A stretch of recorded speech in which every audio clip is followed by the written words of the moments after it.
I am Melanie, 31 years old, and my husband declared, "Honey, starting this month, we will each manage our own money. I am sick of supporting you." I happily agreed, and as usual, when he lost everything overnight, he came crawling back. Before I continue this story, let me know where you are watching from in the comments below. Hit like and subscribe if you have ever had to teach a greedy partner a lesson they will never forget. The morning it began felt like any other ordinary Tuesday in our Chicago high-rise apartment. Dawn sunlight spilled through the expansive glass windows, casting long, sharp shadows across our pristine kitchen. I stood by the marble island, waiting for the espresso machine to finish brewing. Outside, the city traffic hummed a steady rhythm, a familiar backdrop to my daily routine as an e-learning curriculum developer. My job allowed me to work remotely, a setup that suited my focused nature but continually sparked resentment in my husband Trent. Trent emerged from the master bedroom precisely at 7. At 34, he held a lucrative position as an acquisitions manager at a downtown investment fund. He carried himself with the rigid posture of a man who believed his salary dictated his worth. He wore a freshly pressed navy suit, the fabric tailored to project authority. His tie was knotted immaculately. He adjusted his expensive cufflinks as he walked, his footsteps heavy against the hardwood floor. He did not offer a morning greeting. Instead, he marched straight to the kitchen island and slammed a stapled stack of papers onto the smooth marble surface. The sharp smack echoed through the quiet apartment, startling me enough that I nearly spilled my coffee. I set my mug down slowly, tracing the rim with my thumb, and shifted my gaze to the documents. The top page displayed a meticulously formatted Excel spreadsheet. It featured aggressive color-coding pie charts and neat little columns of figures. Trent leaned over the island, planting both hands flat on the stone, invading my personal space. His cologne, usually pleasant, smelled sharp and overpowering in the tense air. He pointed a manicured finger at the bottom right corner of the page. He demanded we split every single household cost down the middle, effective immediately. He paced the length of the kitchen, his leather shoes clicking sharply, unleashing a rehearsed speech about his financial burden. He claimed he was tired of carrying dead weight. He gestured dismissively toward my home office setup in the corner of the living area, reducing my demanding career to someone who just sits around typing on a laptop all day. According to him, his stressful days. Closing deals meant he deserved to keep his earnings rather than subsidizing my existence. I looked back down at the spreadsheet, sliding a finger down the rows of text. The level of detail bordered on obsessive.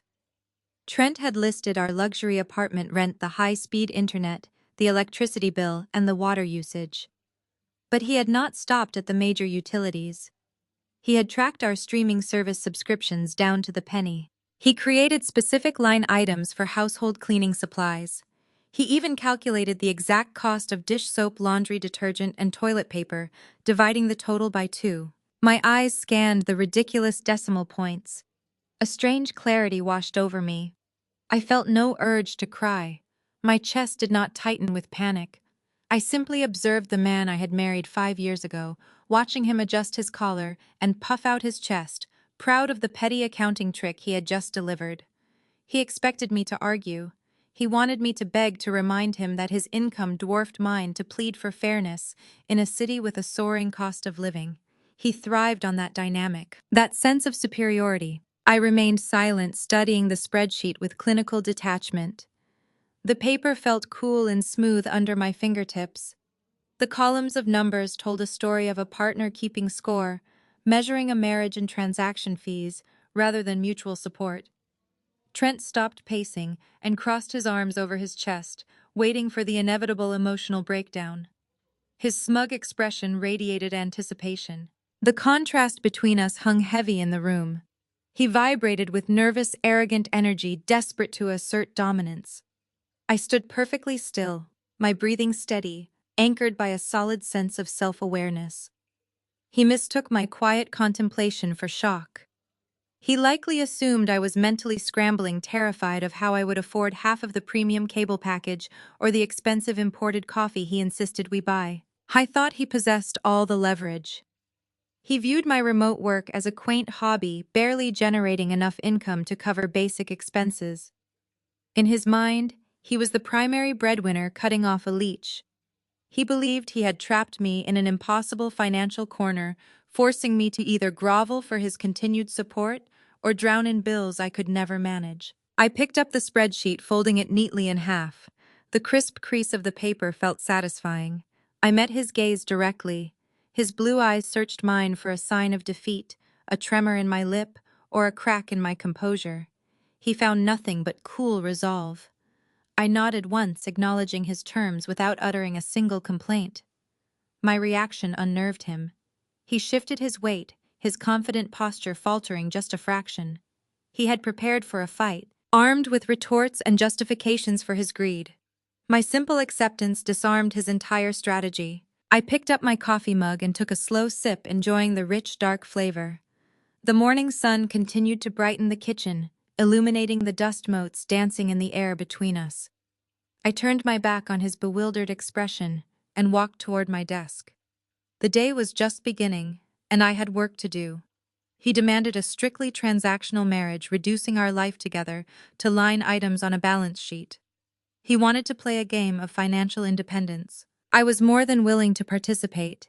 He had no idea what kind of opponent he had just challenged. Thursday evening brought a fresh test of Trent's transactional rules. I stood by the refrigerator taking inventory of our sparse shelves when he cornered me in the kitchen. He leaned against the doorframe, checking the screen of his phone before sliding the device into his pocket. He announced his mother Brenda and his sister Monica were arriving for dinner on Saturday. The demand followed swiftly. He expected a multi-course meal, something to impress them, something reflecting his status as a high-earning fund manager. He handed me a handwritten list featuring dry-aged ribeyes, wild-caught sea bass, and imported saffron. Then came the twist. He informed me that since I managed the household duties, entertaining his family fell under my jurisdiction. Therefore, the groceries were my financial responsibility. He offered a tight, patronizing smile and tapped the marble island. He reminded me of our new arrangement, emphasizing that I needed to pay my own way. He expected me to flinch to mention my budget, to point out the unfairness of funding a lavish feast for his relatives. I simply nodded, folded his list, and placed it in my pocket. Friday afternoon, I navigated the aisles of Chicago's most exclusive gourmet market. The store smelled of fresh eucalyptus, aged cheese, and expensive coffee beans. Shoppers pushed sleek metal carts, selecting artisanal products without checking price tags. I joined them, moving with quiet, deliberate purpose. I visited the butcher counter and gathered the dry-aged ribeyes, selecting the thickest cuts with the finest marbling. I moved to the seafood section for fresh sea bass, then collected organic heirloom vegetables, fingerling potatoes, and a small tin of Spanish saffron. The total bill mounted with every item I placed in the basket. A week ago, this specific grocery run would have triggered a severe panic attack. I would have mentally rearranged my entire budget, wondering how to cover my half of the rent while feeding his family premium seafood. Now, a steady, rhythmic calm guided my actions.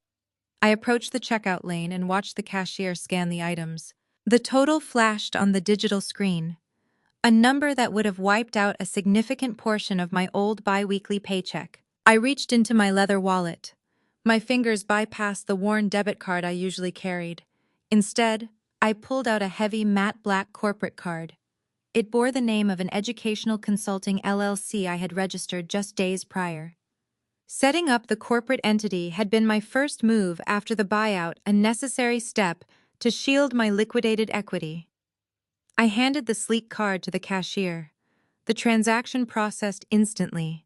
The machine printed the receipt, burying the expensive grocery run inside an account currently flush with millions. I signed the slip, sliding the metal card back into its designated slot. The physical weight of the card mirrored the security anchoring my mind. Trent thought he was punishing me, squeezing my meager resources to assert dominance. He remained blind to the reality. I carried the heavy grocery bags to my car, feeling lighter than I had in years. Saturday arrived with crisp, cold winds sweeping off Lake Michigan, rattling the high-rise windows. I spent the afternoon in the kitchen, prepping the lavish meal Trent had commanded. The chef's knife sliced through the heirloom tomatoes with practiced rhythmic precision. I minced garlic, marinated the thick steaks in olive oil and herbs, and prepared a complex wine reduction for the sea bass.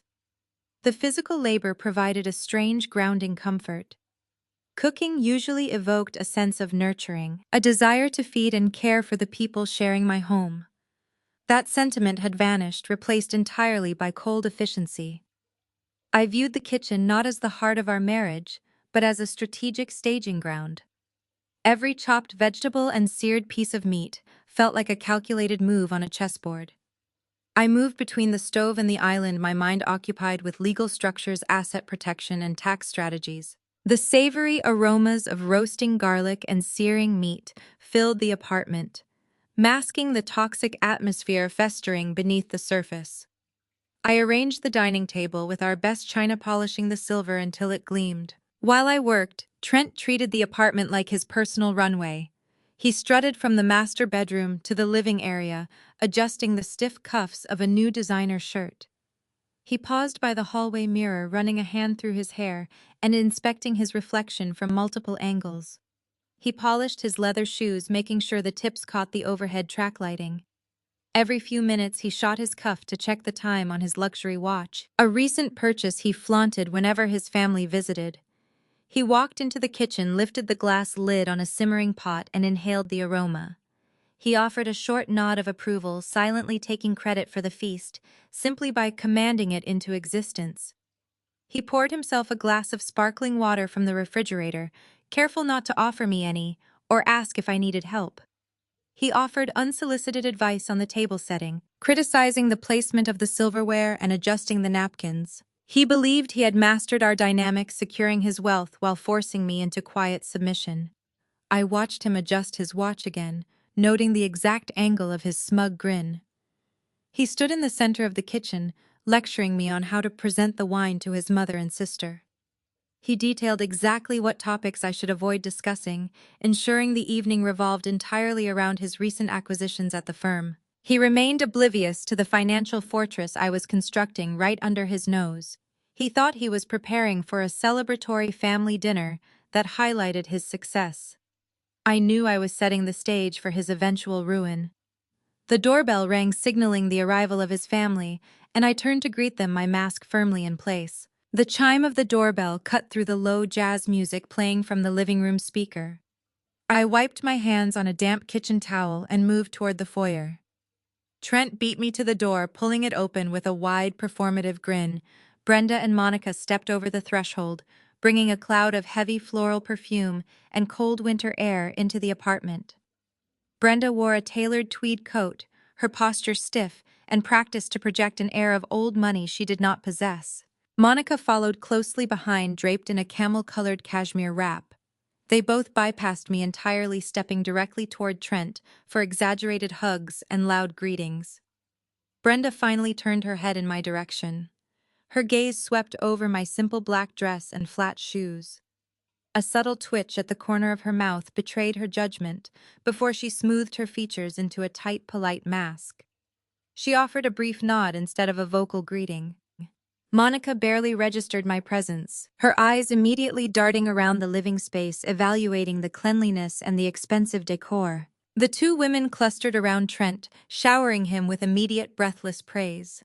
Brenda reached out to straighten his lapel, commenting on the crisp, luxurious quality of his designer shirt. She loudly praised his recent promotion, acting as though he single-handedly managed the entire Chicago financial district. Monica chimed in, pointing a manicured finger at the new luxury watch gleaming heavily on his wrist. She asked about the brand, her voice carrying a sharp tone of competitive evaluation. Trent absorbed the flattery, eagerly puffing out his chest and launching into a rehearsed, lengthy monologue about a recent corporate acquisition he handled for a major client. He guided them toward the living room, ensuring they noticed the expensive crystal decanter he had set out earlier on the mahogany side table. Jamal stepped into the apartment last, closing the heavy oak door behind him. He provided a stark contrast to the frantic, status-driven energy of his wife and mother-in-law. A tall, broad-shouldered African-American man in his late 30s, Jamal moved with the quiet, deliberate confidence of someone who had built a legitimate empire from scratch. As the founder and CEO of a major regional logistics firm, he understood the vast difference between actual wealth and the desperate illusion of it. He caught my eye and offered a warm, genuine smile, shaking my hand firmly. Jamal did not rush to join the loud gathering in the living room. Instead, his dark eyes scanned the apartment. I watched him take in the subtle details. He noticed the rigid tension in my shoulders. He observed Trent pouring a $200 bottle of Cabernet for the women. A slight furrow appeared on Jamal's brow. He knew the standard salary for a mid-level acquisitions manager, and he clearly recognized that Trent's flashy displays did not align with a balanced financial portfolio. I retreated to the kitchen to finalize the plating, arranging the seared sea bass and dry-aged ribeyes on the heavy porcelain platters with precise care.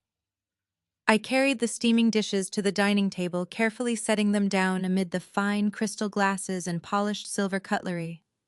Trent immediately took his seat at the head of the long dining table, gesturing grandly to the magnificent spread, as if he had personally harvested the saffron and caught the fish himself from the sea. Brenda and Monica took their designated seats, immediately commenting on the impressive culinary display set before them. They directed their compliments exclusively to Trent, loudly praising his sophisticated palate and his ability to provide such a lavish feast for his visiting family members.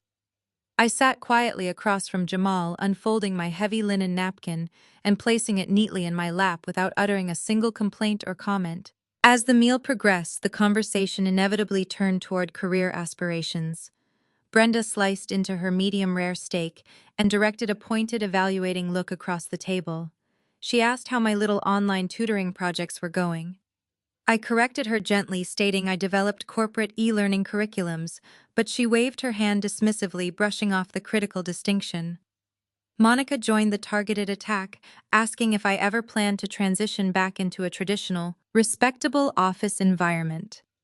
She suggested that working from home must severely limit my earning potential and permanently stunt my professional growth in the long run.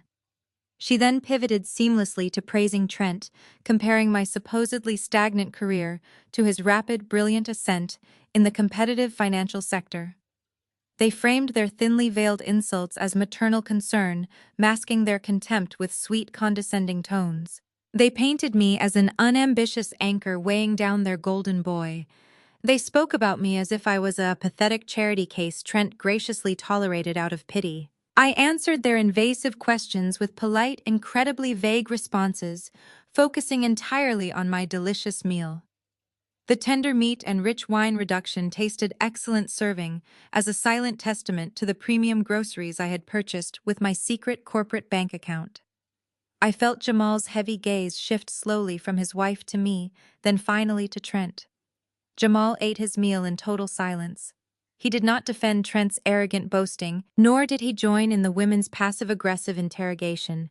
He simply watched the disturbing dynamic unfold. He tracked how Trent nervously checked his glowing phone under the wooden table every few minutes. He noted the slight telling tremor in Trent's hand when he reached for his third glass of dark red wine. He saw the tight, forced smile Trent used whenever the stock market was mentioned. The air in the dining room grew thick with unspoken tension. Jamal recognized the distinct scent of a man stretched entirely too thin, a man playing a highly dangerous game with money he likely did not possess. The empty plates were cleared away by my hands, setting the stage for the true underlying purpose of Trent's orchestrated gathering. The heavy porcelain dinner plates were cleared, replaced by small, delicate dessert forks and steaming cups of dark espresso. The dining room air felt thick, charged with the lingering residue of Brenda and Monica's earlier insults. Trent remained seated at the head of the table. He shifted in his heavy leather chair, his posture rigid and expectant. He reached out his manicured fingers, grasping a silver spoon. He tapped the metal against the rim of his crystal wineglass.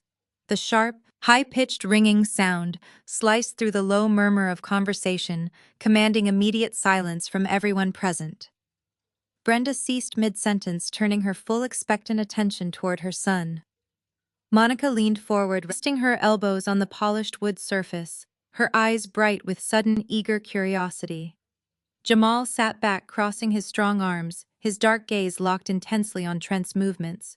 Trent offered a wide, remarkably smug grin. He reached down into the leather briefcase he had deliberately positioned beside his chair before the meal began. He withdrew a thick, professionally bound stack of legal documents. The heavy white paper landed on the mahogany table with a dull, authoritative thud. Trent smoothed his hand over the cover page, displaying the title in bold black ink.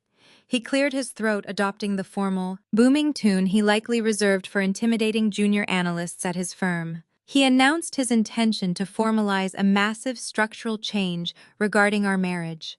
He declared that effective immediately, we would be executing a binding post-nuptial agreement. He did not deliver this news as a private decision made between spouses. He presented it as a public performance, a theatrical decree meant to elevate his status, while actively diminishing my worth before his family. He launched into a rehearsed, humiliating speech. He spoke loudly, ensuring every cruel word echoed against the high apartment walls. He addressed his mother and sister, directly ignoring my presence entirely as he detailed his reasoning. He claimed a vital necessity to aggressively protect his rapidly growing, hard-earned financial assets. He used phrases like wealth preservation and mitigating liability.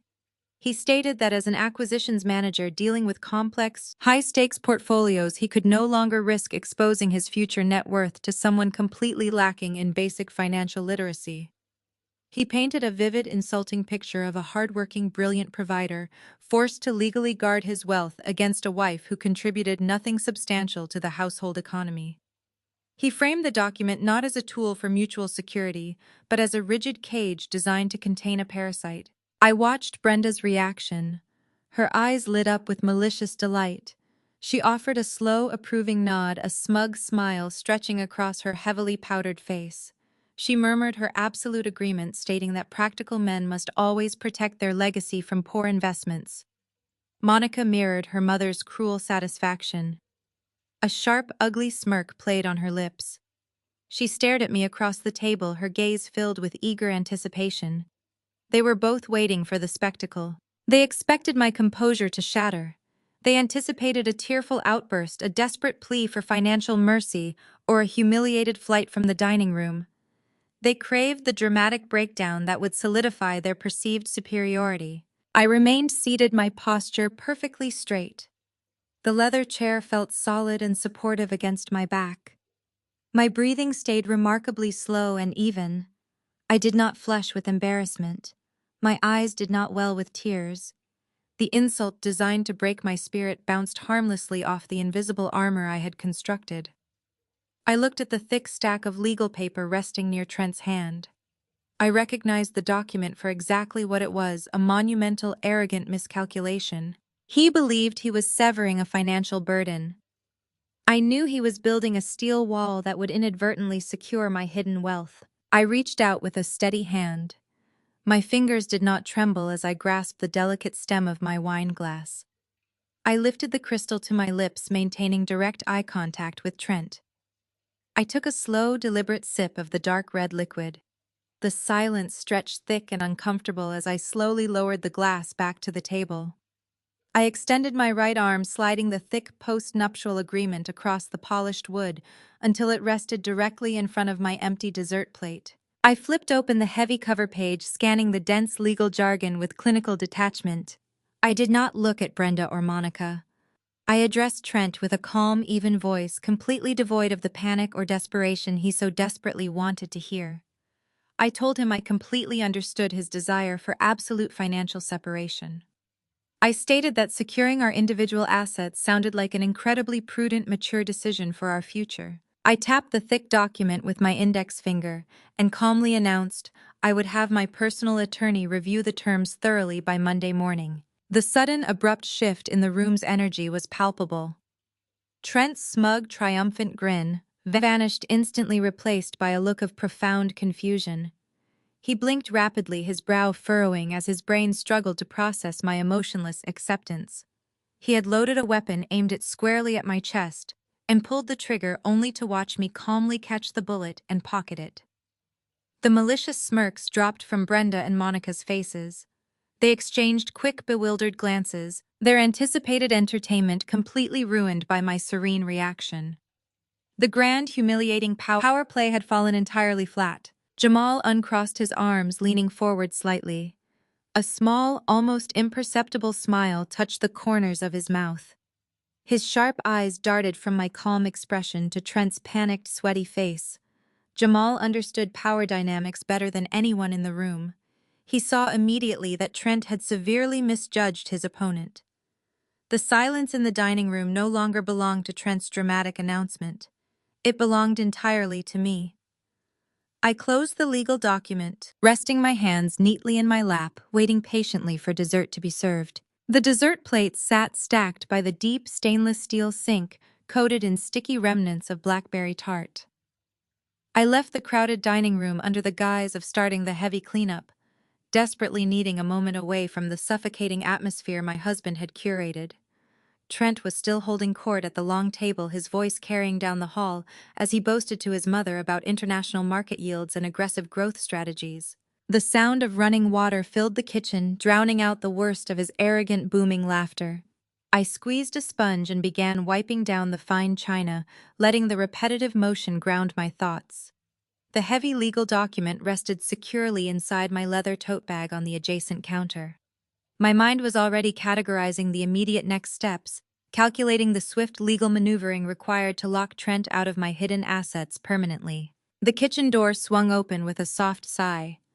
I turned, fully expecting to find Monica bringing in empty wine glasses, or Brenda arriving to deliver another veiled, biting insult about my domestic duties.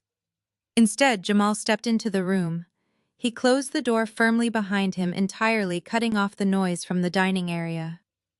He moved with silent, heavy steps toward the large refrigerator, bypassing the central island completely. He grabbed a tall glass from the upper cabinet and held it under the door dispenser. The ice maker clattered loudly in the quiet space. Jamal did not look like a man fetching a drink after a meal. His broad shoulders were tight, and his dark eyes scanned the hallway through the glass panels before he turned his full attention to me.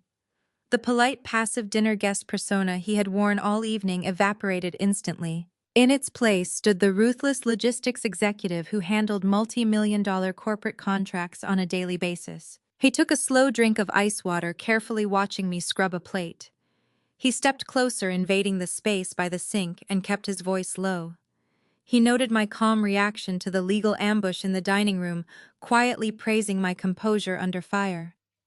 He mentioned that most people would have crumbled under the weight of that public humiliation, but I had played the hand well.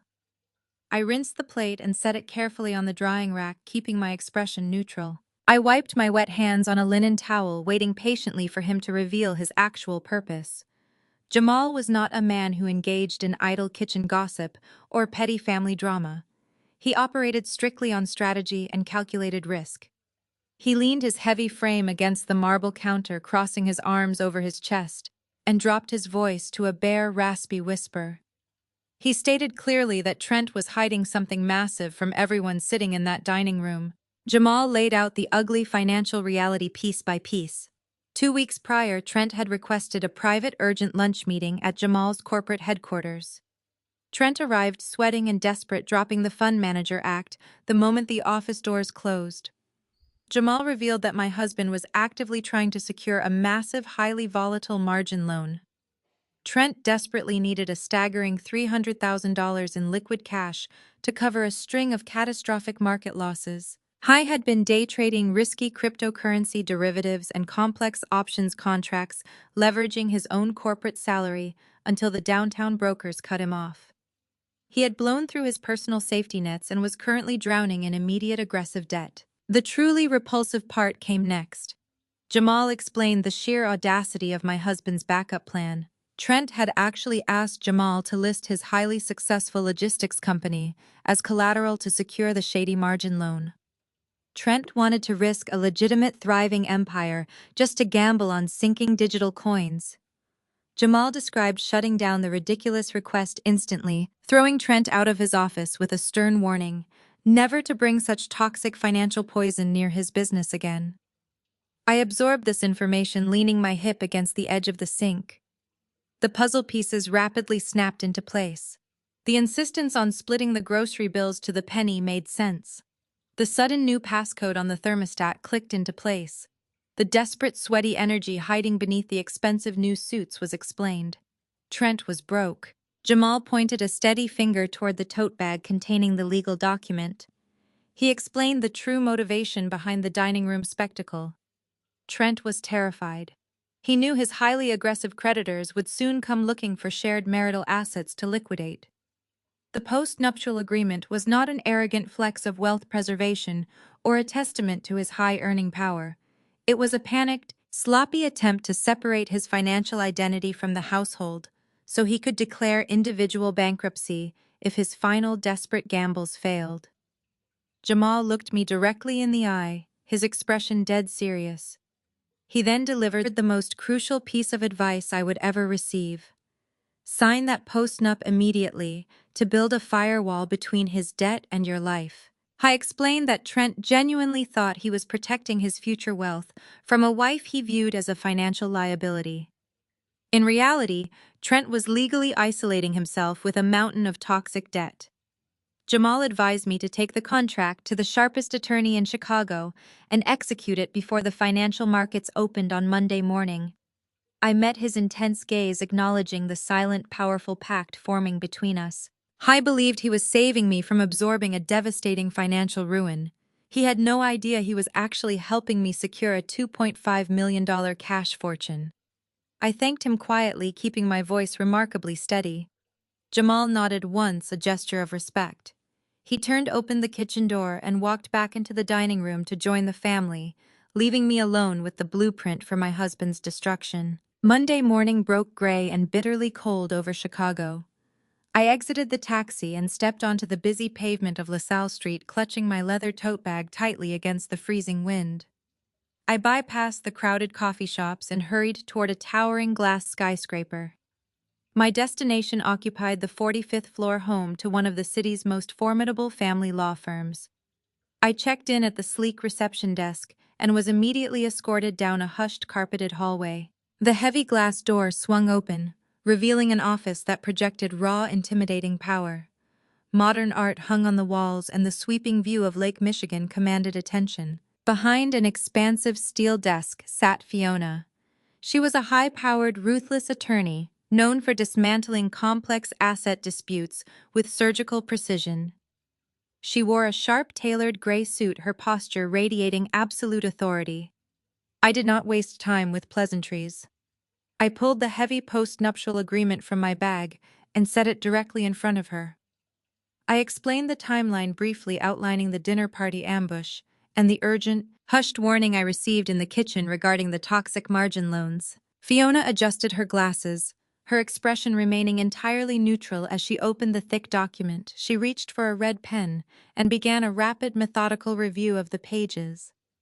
The quiet office filled with the crisp sound of flipping paper and the sharp scratching of ink against the heavy stock.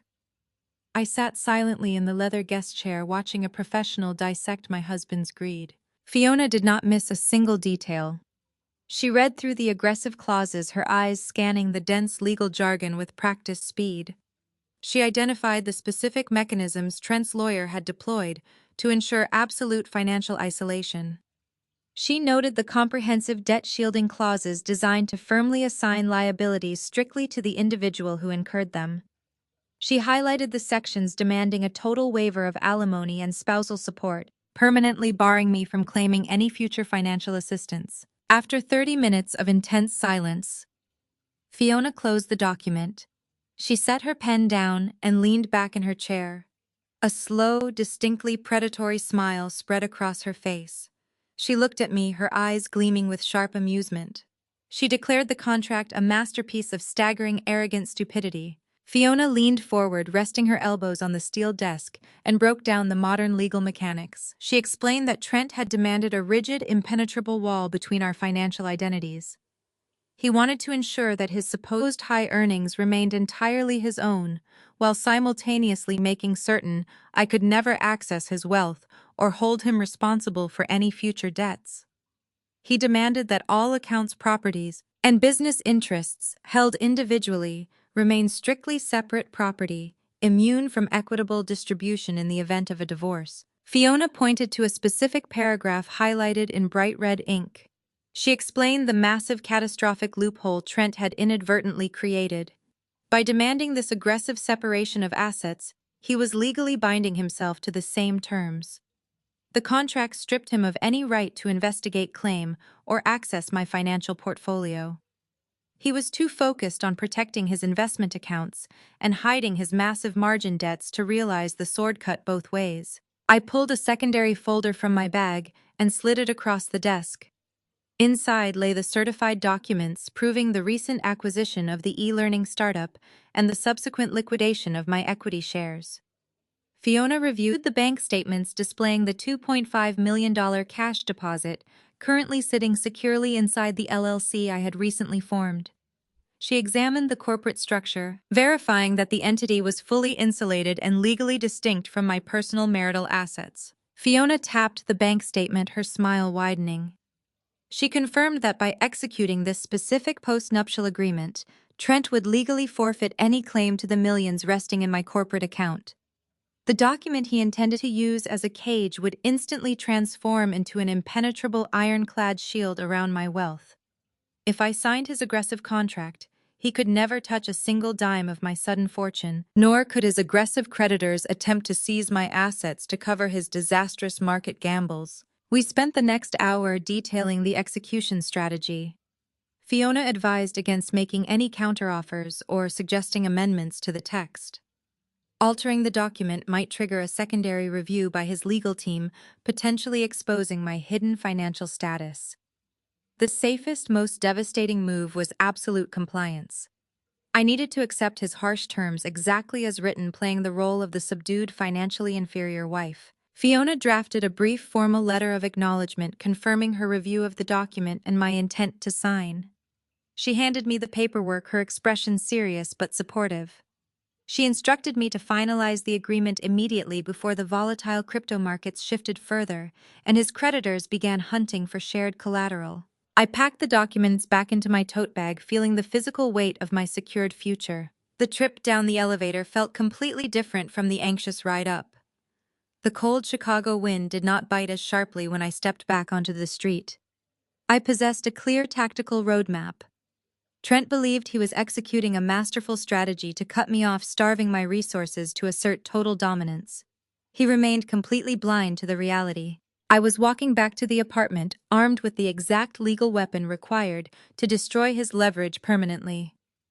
I pulled out my phone and sent a brief text scheduling a meeting with the notary. I was ready to sign away his future. The glass doors of the downtown notary public office swung shut, sealing us inside a sterile, chilled room. Fluorescent lights buzzed a low, monotonous tune overhead, casting a harsh glare across the waiting area. Trent stood near the receptionist counter, shifting his weight from foot to foot.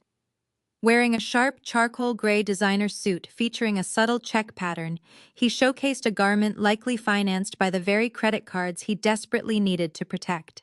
Adjusting his silk tie with practiced precision, he checked his reflection in the tinted window. His posture radiated an inflated sense of superiority. Throwing his shoulders back and raising his chin, he treated this mundane administrative errand like a major corporate merger that would define his career trajectory. He believed he was outsmarting everyone around him. A tired-looking clerk gestured toward a small conference table in the back corner. We took our seats in stiff fabric chairs. Unclasping his leather briefcase, Trent pulled out the thick stack of paper. The post-nuptial agreement landed between us with a heavy thud. He slid the document across the polished veneer surface, turning it so the signature lines faced me directly. Reaching into his breast pocket, he retrieved a heavy silver-plated pen and pushed it across the table. The metal clicked sharply against the wood. His eyes locked onto mine, searching for any lingering hesitation or signs of surrender. Anticipating a final plea for leniency, he waited for a display of weakness he could relish. I picked up the pen, feeling its cold, solid weight resting in my palm. The smooth metal cylinder rested easily between my fingers. I refrained from pausing to read the dense text again. My attorney had already dissected every paragraph, finding the fatal flaw in his logic. Pressing the tip to the signature line, I watched the blue ink flow smoothly across the page. I signed my name with steady, deliberate strokes marking the end of his legal claim to my life. Sliding the paper back toward the center of the table, I watched Trent snatch it up eagerly. He verified my signature before adding his own sprawling scrawl next to mine. The clerk collected our licenses, documenting our identities in her ledger. Retrieving a heavy metal embosser from her desk drawer, she pressed her ink seal onto the final page. The mechanical crunch of the stamp echoed in the quiet room, securing the financial transaction. I watched the dark ink settle into the paper fibers, drying rapidly under the harsh lights. The physical evidence of his greed was now legally binding. Trent gathered the pages, tapping them against the table to align the edges before sliding them back into his briefcase. The metallic snap of the latches sounded like a vault locking shut. Exhaling a long, heavy breath, he visibly released the tension he had carried since his margin debt began spiraling out of control. He believed he had successfully quarantined his financial disaster. Walking out of the notary office, we headed down the long corridor toward the bank of elevators. Trent hit the call button, his demeanor shifting instantly. The nervous, frantic energy dissolved, replaced by unfiltered arrogance. Standing taller, he rolled his shoulders as the elevator doors chimed and slid open. We stepped into the empty, mirrored cab. As the carriage began its descent, Trent turned to me, unable to contain his triumph. Launching into a lecture, he treated me like a subordinate employee rather than an equal partner. He dictated that since his wealth was safely insulated, we needed to establish rigid boundaries at home. Demanding separate shelves in the pantry, he detailed how we would split the cost of shared cleaning supplies down to the individual use. He instructed me to start keeping receipts for any item I consumed, mapping out a strict reimbursement schedule. Framing these harsh new rules as a necessary education in financial responsibility, he claimed it was time I learned the true cost of living. His voice bounced off the polished steel walls of the descending elevator, suggesting I take on extra freelance contracts to afford my half of the lifestyle he required. He boasted endlessly about his future investment strategies. He painted a vivid picture of massive returns and elite status that he alone would enjoy, making it explicitly clear that any future prosperity would not benefit me. Listening to his monologue, I noted the slight slur of excitement in his words. Drunk on the illusion of control, he genuinely believed he had outmaneuvered me. He thought securing his financial legacy, while trapping me in a cycle of penny-pinching anxiety, guaranteed his dominance. Outlining a plan where I would pay him a monthly usage fee for the living room television, he treated our shared space like a rental property. I stared at the glowing digital floor numbers dropping rapidly above the polished steel doors. A steady, unshakable calm anchored my racing mind. My breathing remained measured, quiet, and slow. Feeling no anger toward his condescending tone, I let his petty demands regarding grocery receipts, utility divisions, and daily television usage fade into meaningless background noise. I processed the reality he remained willfully blind to. He had just legally disowned any right to the millions resting safely in my corporate account. His signature on that notarized document severed his access to my liquid assets permanently. If he faced a catastrophic margin call tomorrow, his creditors could never pierce the corporate veil of my limited liability company. His greedy, ironclad contract guaranteed my security. Offering a slight compliant nod as the elevator reached the ground floor, I humored his ridiculous demands. The heavy steel doors opened to the bustling lobby. He walked out first, striding confidently toward the glass revolving doors, eager to face the harsh, demanding city.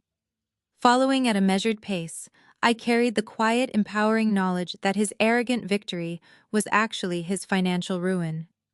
He had successfully built his own inescapable cage, and I had happily locked the door securely behind him. 3 weeks drifted by following our visit to the notary. The atmosphere inside the high-rise morphed into a fractured territory. Trent enforced his strict parameters, insisting I deposit my exact half of the household expenses into our sole remaining joint account by the first of every month. This specific checking account existed exclusively to cover the building's homeowners association fees, internet, and electricity.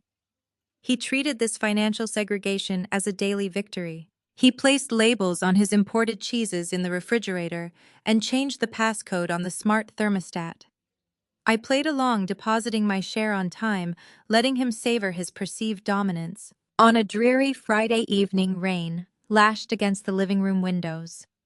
I sat at my desk to reconcile the monthly bills, the glow from my monitors lighting the darkened corner. I navigated to the banking portal, entering my credentials to verify the upcoming automatic withdrawal for the HOA dues. The dashboard loaded smoothly. My eyes darted to the bold numbers displaying the available balance. The digital screen showed exactly $0.00 remaining inside. A sudden heavy hollow drop hit the pit of my stomach. My pulse spiked for a second. I had transferred my portion 2 days prior. I clicked the refresh icon, assuming a temporary server error caused the discrepancy. The page reloaded. The empty balance remained. The fleeting physical shock evaporated, replaced by a sharp clinical anger. The funds required to maintain our basic living standards had vanished. Trent had drained the account. I leaned closer to the monitor, gripping the edge of the desk. I clicked into the transaction history, expanding the ledger to view the past week of activity. The interface revealed a cluster of rapid outbound wire transfers initiated over the last 48 hours. 4 separate withdrawals, each carefully calibrated to stay just under the bank's automatic fraud detection limits, had methodically siphoned the account dry.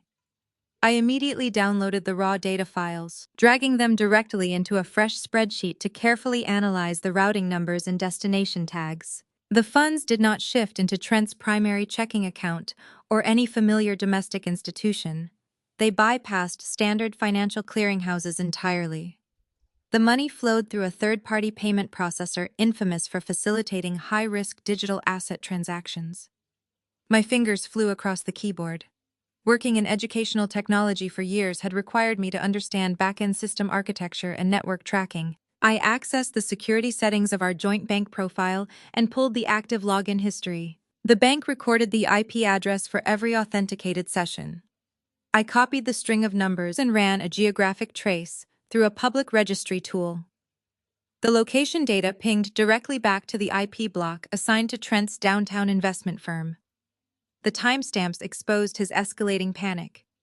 The initial transfer occurred at 2:14 p.m. on Wednesday, mere minutes before traditional domestic stock markets closed. Subsequent withdrawals hit during the early hours of Thursday morning, correlating exactly with the opening bells of Asian financial markets. He traded continuously, making desperate moves across global time zones. I dug deeper into the metadata, tracing the merchant identification codes attached to the final wire transfer. The alphanumeric string linked directly to a notorious offshore cryptocurrency exchange, headquartered in the Cayman Islands. The platform specialized in offering extreme leverage for volatile token trading, allowing users to borrow heavily against unverified collateral. The digital paper trail laid out a vivid, undeniable story of a man spiraling out of control. Trent was funneling the money designated for our electricity and building fees into an unregulated overseas casino. He was desperately chasing his catastrophic margin losses, trying to plug a sinking ship by stealing the wood from our floorboards. The man who had mocked my earning potential and demanded a legal firewall to protect his wealth was now raiding the communal utility fund just to stay afloat for another day. I leaned back in my ergonomic chair, interlacing my fingers. The soft hum of my computer tower filled the quiet apartment. Trent had left hours ago, claiming he needed to attend a mandatory networking dinner with senior partners. The reality was likely much darker. He was probably sitting in a dark office or a quiet bar, staring at red charts on his phone, praying for a sudden market reversal that would magically replenish the stolen funds before I noticed they were missing. He assumed my financial naivety extended to basic account monitoring. He thought I would wait until the HOA issued a late notice before checking the portal. He severely underestimated my vigilance. I did not text him. I did not call his cell phone to demand an explanation or scream about the stolen rent money. Confronting him would only give him the opportunity to fabricate a lie to claim it was a banking error or a mistaken routing number. He would deploy his corporate charm and attempt to gaslight me into doubting my own findings. Instead, I took meticulous screenshots of every unauthorized transfer. I downloaded the IP log and the corresponding timestamp data. I compiled the evidence into a secure encrypted folder on my local drive. I drafted a concise email to Fiona attaching the file and outlining the exact nature of the theft. I noted that his actions blatantly violated the spirit of the very post-nuptial agreement he had forced into existence. A sense of icy satisfaction settled over me. I closed the banking portal and shut down my computer. The apartment felt different now. The expensive furniture and sweeping city views no longer represented a shared life. They were hollow remnants of a decaying facade. Trent had crossed the line from arrogant miser to active thief. He believed he was outsmarting the system, fighting a solitary war against his creditors. He remained oblivious to the fact that I tracked his every move, letting him accumulate the rope he would eventually use to hang himself. I walked back to the kitchen ready for his late return. The following Tuesday afternoon felt deceptively quiet. I sat at my desk reviewing a dense module on behavioral economics for a corporate client. The apartment remained silent save for the rhythmic clicking of my keyboard. Trent was at his downtown office, presumably attempting to salvage his imploding career. My focus broke when a harsh chime signaled an incoming notification on my laptop. A priority email alert flashed across the top right corner of my screen. The sender address belonged to the primary mortgage lender holding the note on our high-rise apartment. The subject line reads, "Security alert, recent application activity on your account." I clicked the notification, opening the message. The automated text detailed that a secondary credit application connected to our property address had been approved and finalized that morning. The system flagged the activity because my primary email address had not been listed during the initial submission phase. The lender's algorithm automatically pushed a notification to all legacy contact points tied to the original mortgage. I immediately picked up my phone and dialed the bank's secure customer service line. After navigating the automated menu, I connected with a loan officer. I verified my identity, answering a series of strict security questions. I maintained a calm professional tone, explaining that I received an automated alert regarding a new application I had not authorized. The representative placed me on a brief hold. Soft classical music played through the receiver, contrasting sharply with the tension building in my chest. The officer returned to the line, her voice adopting a cautious formal tone. She informed me that a home equity line of credit, commonly known as a HELOC, had been successfully processed against the shared equity of our apartment. The approved credit line totaled $150,000. She confirmed that the funds were scheduled for disbursement by the end of the business week. I asked her to verify the signatures on the finalized application. The officer reviewed the digital file, confirming that both Trent and I were listed as the primary applicants, and both required signatures had been digitally captured and notarized. I thanked the representative, requesting she email me a secure copy of the complete application packet for my personal records. I ended the call and waited for the encrypted file to hit my inbox. The email arrived minutes later. I downloaded the PDF, opening the heavy document.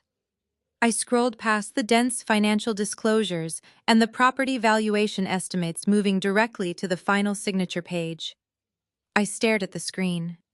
A visceral shock hit me immediately, followed by a wave of cold, crystalline anger. There, resting on the bottom line, was a signature claiming to be mine. It was a clumsy, desperate forgery. The loops of the letters were too wide, the pressure uneven. It looked like a child attempting to copy cursive text from a driver's license. Trent had not simply hidden financial losses or siphoned utility money. He had committed outright fraud. He forged my name to leverage the only significant asset we still shared, attempting to extract a massive cash injection to feed his toxic margin debts. He believed his post-nuptial agreement shielded his personal accounts, leaving the apartment equity as his final desperate lifeline.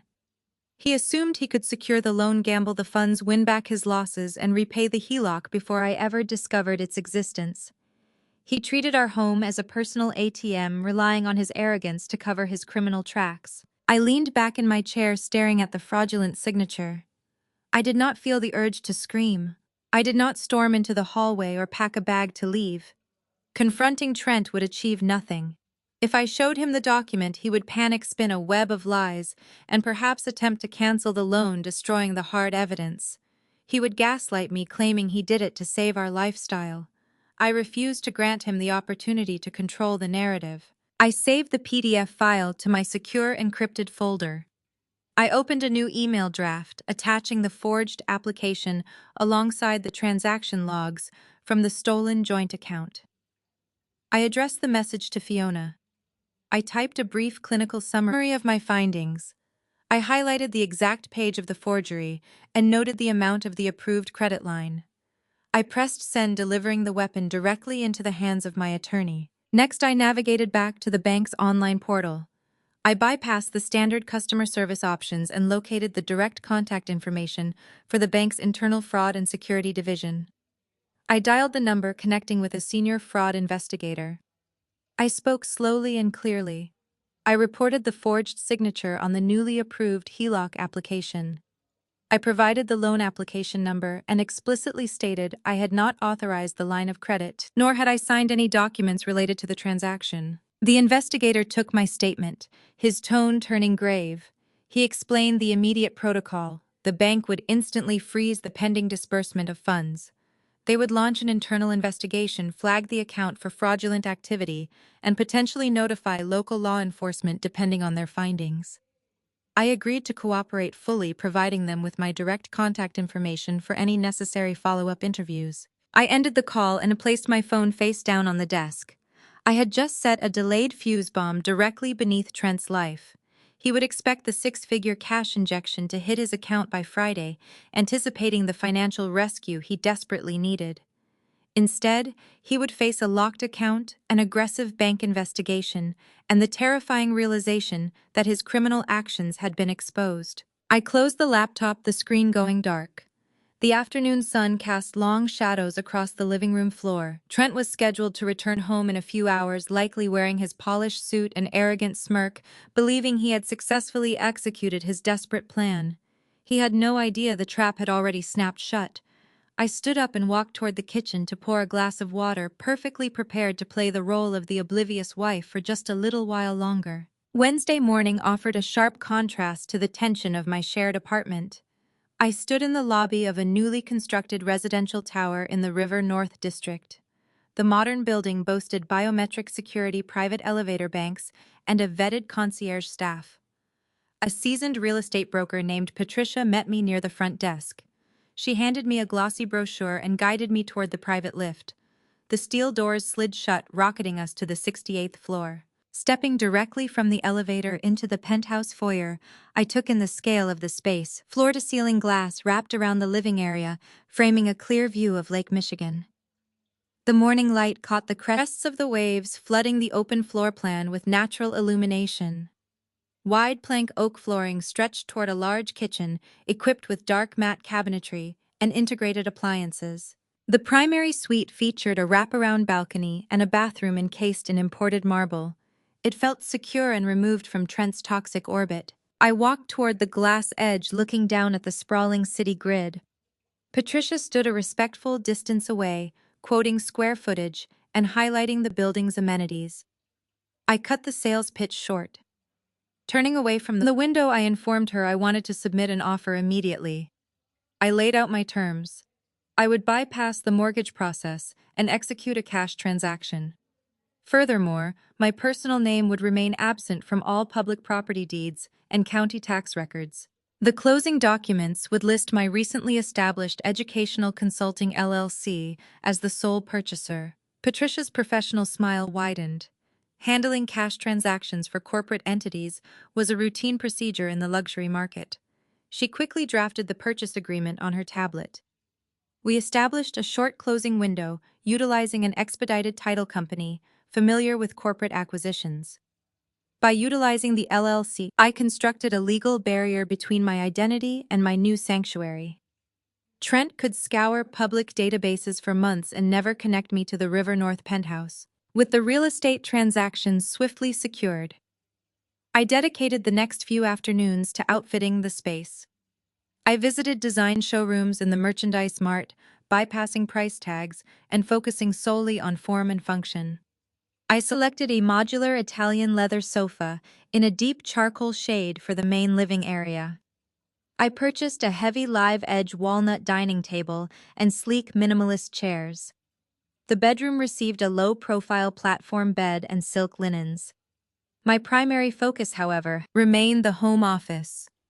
I claimed the second bedroom, a space boasting a corner view of the skyline. I arranged for the delivery of an automated standing desk, a customized ergonomic chair, and a multi-monitor workstation capable of handling complex curriculum rendering. I hired a specialized contractor to install acoustic paneling along the shared walls, ensuring my future work environment remained a haven of concentration. I coordinated with a tech firm to install a standalone server and a redundant encrypted network, ensuring my corporate data remained shielded. I paid for every piece of furniture, every rug, and every lighting fixture using the corporate card tied to my liquid funds. The delivery trucks arrived daily, transforming the empty glass box into a modern fortress. Each evening, I left my pristine, newly furnished sanctuary and traveled back to the reality of the apartment I shared with Trent. The transition required a psychological shift. I would lock the heavy door of the penthouse, ride the private elevator down to the lobby, and hail a cab. The cab navigated through the congested downtown streets, ferrying me from the heights of wealth back to a cramped emotional prison. Stepping back into the shared residence felt like entering a slowly collapsing tunnel. The air inside always seemed stale, heavy with panic and brewing financial ruin. Trent spent his evenings pacing the length of the living room. His designer suits looked increasingly rumpled. He discarded his leather shoes by the door, leaving them scuffed and untended. He stared constantly at his phone, his thumb swiping aggressively across the screen as he monitored the global markets. He jumped at every email notification and flinched whenever the building intercom buzzed.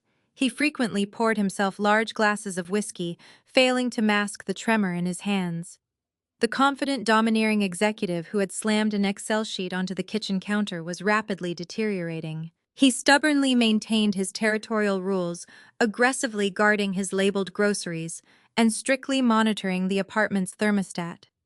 He believed his harsh financial segregation punished me, assuming I spent my days stressing over grocery budgets and utility bills.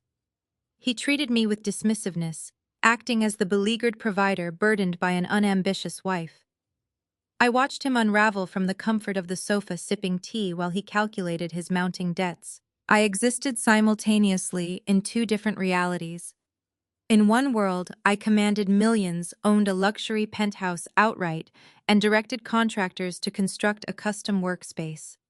In the other, I played the subdued partner, quietly observing a man who had forged my signature to steal equity from our shared walls. The dichotomy provided a steady source of strength. Trent's frantic pacing no longer triggered anxiety, his arrogant remarks lost their sting. Every time he snapped at me over a misplaced coffee mug or a minor household expense, my mind drifted to the panoramic lake views waiting for me on the 68th floor.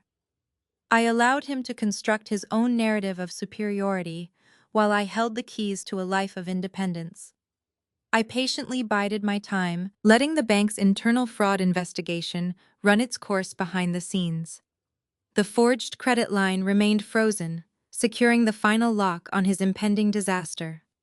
I rested my head against a throw pillow, watching him rub his bloodshot eyes. The final countdown had already begun. He just could not hear the ticking clock counting down his remaining hours of freedom. Tuesday morning arrived with an ominous, heavy gray sky pressing down on the city. I woke to the frantic buzzing of a phone on the nightstand.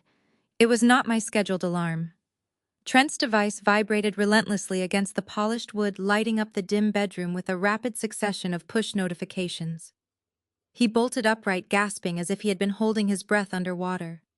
Snatching the phone, he illuminated his face in the harsh blue glow of the screen. I watched silently from my side of the mattress. His jaw dropped. Throwing back the heavy duvet, he stumbled out of bed and sprinted toward the living room. The financial dominoes had officially started to fall. A massive, sudden nosedive was tearing through the global markets, pulling volatile digital assets and domestic stocks down into a synchronized freefall. I rose slowly, slipping on a warm robe, and followed him out. Trent had transformed the dining table into a makeshift command center. He opened his work laptop, a personal tablet, and his smartphone, aligning them in a frantic arc. The glowing screens highlighted his deteriorating physical state. Dark, bruised shadows ringed his bloodshot eyes. A sheen of cold sweat broke out across his forehead, gathering at his hairline. He typed aggressively, striking the keys with chaotic force, trying to log into various offshore exchanges and brokerage portals. He muttered under his breath, a rapid stream of financial jargon and desperate calculations. The numbers flashing across his monitors painted a grim picture. Vertical red lines dominated the charts, indicating a relentless, brutal sell-off. He grabbed his phone and dialed his broker, pacing the length of the hardwood floor. His strides lacked their usual arrogant rhythm. He walked with jagged, uneven steps, leaving a trail of nervous energy in his wake. I bypassed his chaotic setup and stepped into the kitchen to brew my morning tea. The kettle hummed a steady, soothing note. I selected a mild chamomile blend, pouring the boiling water over the leaves and inhaling the floral steam. Carrying my ceramic mug, I walked into the living area and took my usual spot on the sofa. Tucking my legs underneath me, I took a slow, deliberate sip. The warm liquid provided a stark contrast to the freezing panic radiating from the dining table. I watched him. I did not ask what was wrong. I offered no comfort or maternal reassurance. He had spent weeks demanding a transactional relationship, establishing rigid boundaries to protect his supposed wealth. I merely respected the rules he had so aggressively implemented. I sat back, letting the herbal tea warm my chest, and observed the spectacle. Trent slammed his fists onto the table. The heavy impact rattled his monitors and sent a pen clattering to the floor. The offshore exchange he utilized to bypass domestic regulations was experiencing a severe liquidity crisis. Panicked users were rushing the exits, and the platform halted withdrawals to prevent a total collapse. His leveraged positions, heavily reliant on borrowed capital, faced immediate liquidation. The automated trading systems did not care about his status as a downtown acquisitions manager. The algorithms simply saw an underfunded account and triggered the margin protocols. Bright red warning banners popped up across his laptop screen, demanding an immediate injection of capital to maintain his open trades. He suddenly screamed at the monitors. The sound tore from his throat, harsh and raw, stripping away the last remnants of his polished executive persona. He raked his trembling hands through his hair, tugging at the roots. His breathing grew shallow and erratic. The facade of the superior provider shattered right in front of me. The man who had meticulously calculated the cost of toilet paper and demanded I finance my own groceries now stared into an abyss of catastrophic debt. He realized his ruin in real time. The illusion of his dominance evaporated alongside his digital portfolio. He had built his entire identity on financial superiority, wielding his income like a weapon to enforce my submission. As the plunging numbers on his screens continued to drop, that weapon dissolved into ash. The psychological shift in the room was palpable. Trent sank into one of the dining chairs, his posture crumbling. His broad shoulders hunched forward, collapsing under the invisible weight of his failures. He buried his face in his hands, resting his elbows on the table amidst the tangle of charging cables and glowing devices. He looked small, defeated, and entirely ordinary. The bespoke suit pants and expensive dress shirt could no longer disguise the reality of his situation. He had gambled heavily, assuming his aggressive strategies would yield massive returns. He had treated our marriage as a liability, discarding my support in favor of a ruthless solo pursuit of wealth. Now he faced the consequences alone. I took another sip of my tea, feeling the warmth spread through my body.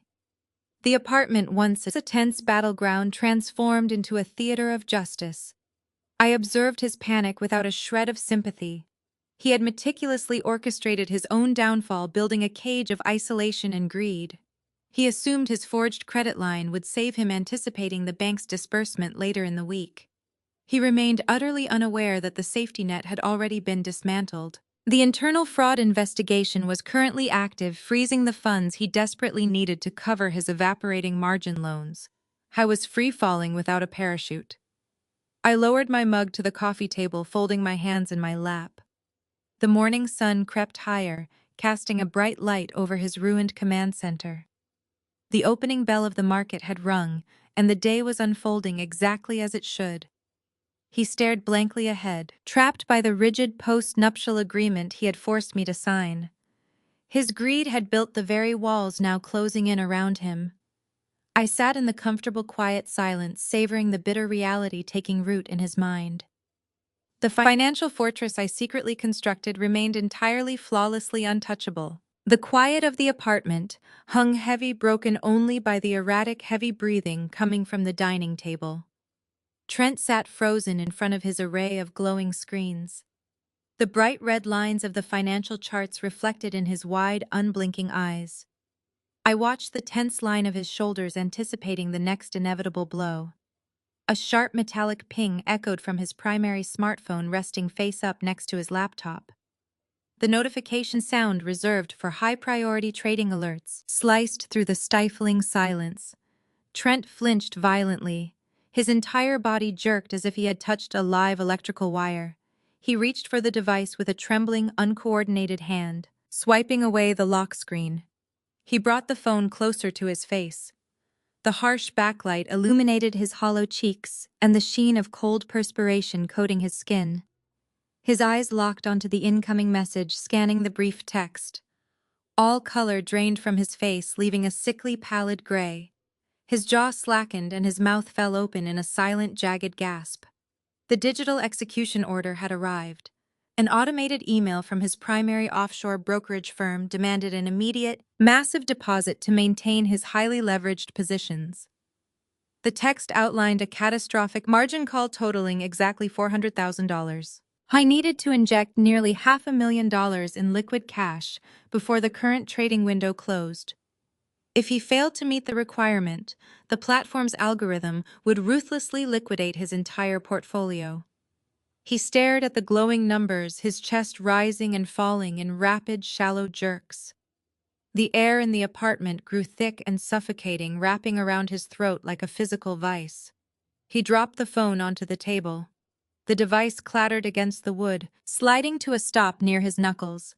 He grabbed his secondary phone, unlocking it with frantic, uncoordinated swipes. His fingers jabbed at the screen, dialing a series of international numbers.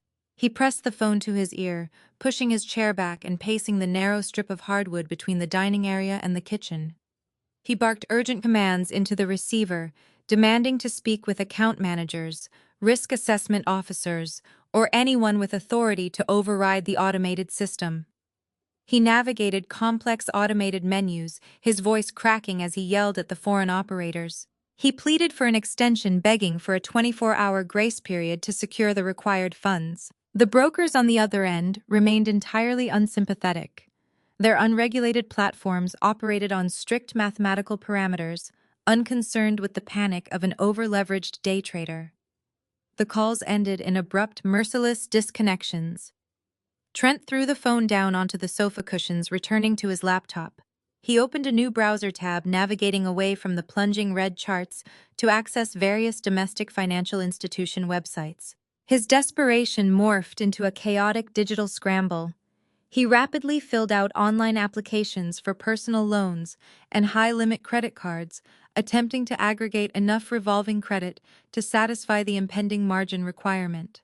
He typed in his social security number, his inflated income projections, and his executive job title. He prayed the algorithms would grant him immediate, unquestioned approval. The system processed his requests. A spinning wheel icon rotated on the screen, mocking his urgency.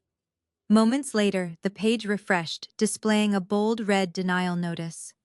He clicked over to a different lender, filling out the forms faster, his knuckles white against the keyboard. Another denial followed. The financial institutions recognized his dangerously high debt-to-income ratio. His recent string of maxed-out accounts triggered automated security protocols, instantly blocking any new lines of credit. He slammed the laptop shut. The plastic casing groaned under the sudden force. The walls of the luxury high-rise seemed to inch closer together, compressing the available oxygen. The expansive views of Lake Michigan offered no escape from the suffocating reality of his situation. Trent stumbled away from the table, bracing his hands against the kitchen island. He bent over, hanging his head between his shoulders, pulling in ragged, wheezing breaths. The broker's deadline approached with relentless speed. In a matter of minutes, the automated systems would trigger a forced liquidation. They would sell off his plummeting digital assets at rock-bottom prices, locking in his catastrophic losses. Once the system wiped his portfolio clean, the remaining deficit would not simply disappear. The liquidation would leave him completely hollowed out, saddled with a six-figure debt he possessed absolutely no means to repay. The exchange would initiate aggressive collection protocols pursuing his domestic accounts and threatening his professional standing at the investment firm. He had played a dangerous game with capital he never truly owned, relying on arrogance to mask his lack of liquidity. Now the house was calling in its markers. I remained seated on the sofa, observing his total collapse. I did not offer a glass of water. I did not inquire about the specific numbers driving his meltdown. The transactional boundary he had aggressively championed stood firmly between us. He had explicitly demanded that our financial burdens remain entirely separate. I simply honored the terms of his contract. The ambient noise of the city traffic drifted up through the glass, indifferent to the financial execution occurring inside our living room. I crossed my legs, resting my hands quietly in my lap, maintaining a steady, even breathing pattern. Trent pushed himself away from the marble counter. He looked around the apartment, his eyes darting frantically over the expensive furniture, the modern art, and the premium electronics. He was calculating the liquidation value of our shared household items, searching for anything he could pawn or sell to cover a fraction of the looming debt. His gaze swept over me, passing right through my calm demeanor. He saw only dead ends. Every exit route was barricaded. The clock on his phone screen shifted another minute closer to the deadline. The executioner's axe hovered directly over his neck, and he possessed no shield to block the inevitable strike. Trent grabbed his heavy cashmere overcoat from the hook by the door. He snatched his car keys off the console, the metal jingling wildly in his shaking grip. He tore out of the apartment without a single backward glance. His desperate mind had latched onto a single final lifeline. He sped across downtown Chicago, navigating the congested morning traffic with reckless aggression. His destination sat in the West Loop, a towering steel and glass structure housing the headquarters of Jamal's logistics empire. Trent abandoned his vehicle in a loading zone. He sprinted through the revolving glass doors and into the expansive minimalist lobby. The environment projected quiet, disciplined efficiency. Executives in dark suits moved purposefully across the polished terrazzo floors. Trent presented a jarring anomaly. His designer suit hung rumpled around his frame. His tie hung loose, the knot pulled halfway down his collar. Sweat stained the underarms of his expensive shirt, and his hair stood in frantic, jagged peaks. He bypassed the sleek reception desk, ignoring the protests of the security staff. He swiped his VIP family access badge, a courtesy Jamal had granted months prior, and forced his way through the security gates. He rushed into the elevator, jabbing the button for the executive suite. The elevator doors parted on the top floor. Trent marched past a startled executive assistant, throwing open the heavy oak double doors. The room commanded respect. Floor-to-ceiling windows framed the Chicago skyline, while shipping manifests and global routing maps glowed across multiple flat-screen monitors. Jamal sat behind an expansive walnut desk, reviewing a dense legal contract. He wore a crisp, tailored suit exuding calm authority. I did not flinch when the doors crashed against the wall. He simply raised his dark eyes, assessing the manic, disheveled figure hyperventilating on his expensive rug. The power dynamic previously skewed by Trent's racial and class-based arrogance during family dinners inverted. Trent stumbled forward heavily, leaning both hands on the edge of the walnut desk. He gasped for air, his chest heaving. He begged for an immediate short-term capital injection. He threw out chaotic numbers, pleading for $250,000 to halt the margin liquidation. He framed the request as a temporary family favor, swearing he would repay the sum with massive interest. He babbled about market manipulation and bad algorithms, refusing to take accountability for the disastrous trades. He pleaded with Jamal to remember their deep familial bond. His voice cracked, rising an octave as he demanded the financial rescue. Jamal remained still. He did not offer a seat or a glass of water. He set his pen down precisely parallel to his notepad. He steepled his fingers, leveling a cold, unyielding stare at his brother-in-law. Jamal did not raise his voice. He spoke in a low, resonant tone that carried immense weight. He informed Trent that the requested bailout would never happen. The refusal hung in the air, sharp and definitive. Trent opened his mouth to argue, but Jamal raised a single commanding finger, silencing the desperate plea. Jamal opened a sleek leather folder resting on his desk. He extracted a stack of printed financial reports and slid them toward the edge. He instructed Trent to look at the highlighted sections. Jamal explained the true depth of his corporate network. As the CEO of a major regional logistics firm, his corporate security team monitored all inquiries into the company's credit standing. Jamal revealed that his compliance officers had flagged multiple unauthorized credit checks originating from Trent's offshore brokers over the past week. Trent had actively attempted to pledge Jamal's commercial fleet and warehouse assets as collateral to secure his failing crypto margin accounts. Trent shrank back, the remaining color draining from his face. Jamal continued the methodical dismantling. He detailed the specific fraudulent applications listing the dates, the offshore exchanges, and the forged authorization signatures Trent had submitted. Jamal clarified that attempting to leverage a separate corporate entity to fund personal high-risk gambling constituted severe financial fraud. He stated that he had already forwarded the blocked application attempts to his corporate legal counsel for review. Jamal looked at Trent with deep disgust, stripping away the final layers of Trent's false superiority. The man who constantly belittled my career and boasted about his financial genius had resorted to corporate identity theft to cover his gross incompetence. Trent stammered, offering weak, fragmented excuses about desperate times and guaranteed returns. Jamal ignored the pathetic defense. He reached across his desk and pressed a silver button on his intercom console. He issued a brief, quiet command to his security team. Within seconds, 2 burly uniformed guards entered the executive suite. Jamal stood up, adjusting his suit jacket, projecting an imposing physical presence. He ordered Trent to vacate the premises immediately. He informed his brother-in-law that the VIP access badge was officially deactivated. Jamal explicitly banned Trent from entering the building ever again, instructing the guards to escort him out and ensure he did not return. Trent tried to protest, reaching a hand out toward the desk.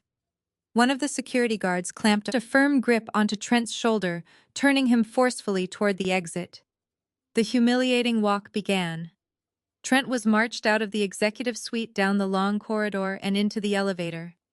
Office staff stepped out of their cubicles, watching the disgraced acquisitions manager being removed like a common trespasser. The guards escorted him through the busy lobby, pushing him through the revolving doors, and leaving him stranded on the cold concrete sidewalk. Trent stood on the curb, his luxury coat hanging askew, staring up at the towering glass skyscraper. The harsh, biting Chicago wind whipped fiercely around him, cutting through his thin suit. He had sought salvation from the man he secretly despised, only to be crushed by the full weight of his own criminal audacity. The impending financial execution he desperately tried to outrun was now entirely inescapable. He possessed zero leverage, zero funds, and zero allies left to exploit. The collapse was finalized. Trent dragged himself from the sidewalk outside Jamal's logistics headquarters, his chest heaving with cold air and panic. Finding his car ticketed in the loading zone, he snatched the paper from the windshield, crumpled it, and tossed it to the floorboard. He slid into the driver's seat, gripping the steering wheel until his knuckles turned white.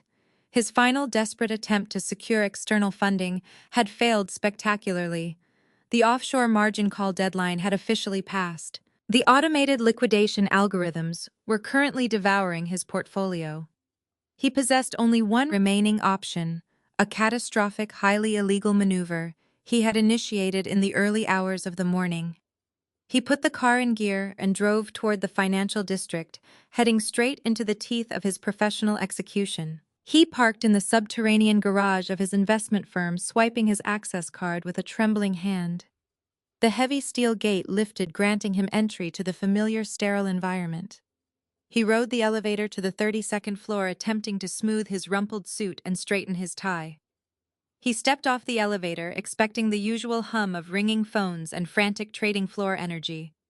Instead, a heavy, suffocating silence gripped his department. Junior analysts stared at their monitors, refusing to meet his eyes. Administrative assistants paused their typing, casting nervous sidelong glances as he walked down the central aisle.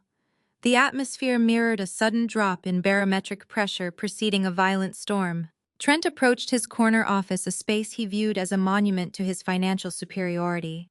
He stopped short in the doorway. His heart slammed painfully against his ribs. The office was occupied. Two men in dark conservative suits stood by his expansive mahogany desk. A stern-faced woman holding a thick clipboard stood near the window. Trent recognized the intruders instantly. The men belonged to the firm's elite internal compliance and risk management division. The woman was the senior director of human resources. His corporate laptop sat open on the desk, its screen facing the compliance officers. A thick stack of printed network logs rested beside it. The HR director stepped forward, her expression devoid of any warmth or professional courtesy. She instructed Trent to remain in the doorway and prohibited him from touching any equipment or files inside the office. She stated clearly that his employment with the firm was terminated effective immediately. Trent opened his mouth to argue, to deploy the arrogant, commanding tone he used to bully subordinates, but the words caught in his throat. The lead compliance officer picked up the stack of printed logs, stepping closer. He did not mince words. He detailed the exact horrifying nature of Trent's actions. The officer explained that the firm's automated security protocols had flagged a massive, highly irregular transfer request initiated from Trent's terminal at 4:15 a.m. The digital logs proved conclusively that Trent had attempted to bypass the firm's internal firewalls. He had actively tried to route $400,000 from a restricted corporate contingency fund directly into an unregulated offshore cryptocurrency exchange. He had attempted to use his employer's capital to cover his personal disastrous margin calls. Trent staggered backward, bracing his shoulder against the doorframe. He stammered a pathetic defense, claiming he only intended to borrow the funds for a few hours, swearing he planned to repay the account before the daily audit. The compliance officer cut him off, his voice dripping with absolute disgust. He informed Trent that embezzlement and wire fraud were not temporary loans. He stated that the firm's cybersecurity team intercepted the transfer before it cleared the final external gateway, saving the company from his desperate theft. The officer then delivered the killing blow. He announced that the firm's legal counsel was currently drafting a comprehensive report detailing the attempted theft. The document, along with all supporting digital evidence, was being forwarded directly to federal authorities. Trent's knees buckled slightly.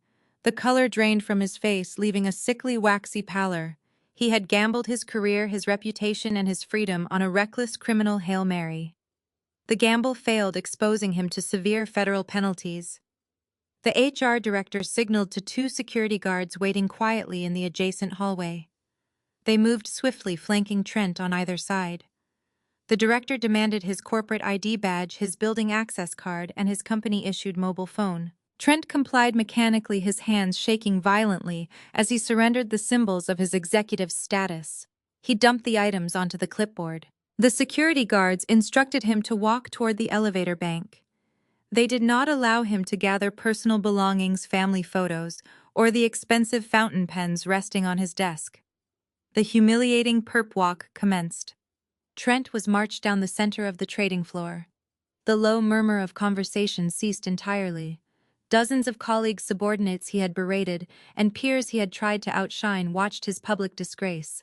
They witnessed the arrogant acquisitions manager, stripped of his power, escorted out like a common criminal. The heavy silence amplified the sound of his shuffling footsteps. He rode the elevator down to the lobby, sandwiched between the silent guards.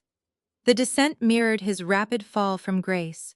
He stepped out into the expansive marble-clad lobby, a space designed to project institutional wealth and stability. The guards escorted him through the revolving doors, pushing him out onto the busy downtown sidewalk. They turned their backs and retreated inside the heavy glass doors, sealing shut behind them. Trent stood alone on the pavement, surrounded by the rush of the city. He lacked his phone, his job, and his leverage. The firm had severed his connection to the financial world permanently. The federal investigation loomed over him, promising severe legal consequences. He possessed only one final desperate option, left to exploit a fraudulent application he believed remained hidden from view.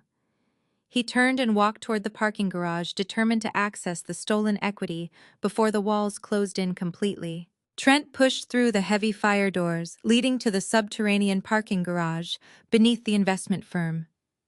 The thick concrete walls swallowed the ambient noise of the city, leaving only the hollow echoing sound of his leather shoes slapping against the pavement.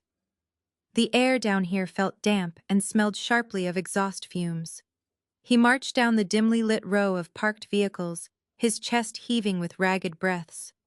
The humiliation of the corporate escort still burned hot in his veins. Security guards had paraded him past his peers, treating him like a hostile threat.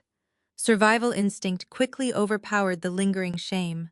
The federal investigation loomed, threatening to strip away his freedom, yet he still harbored a fragile sliver of hope. He reached his sleek, dark sedan parked on the third sublevel.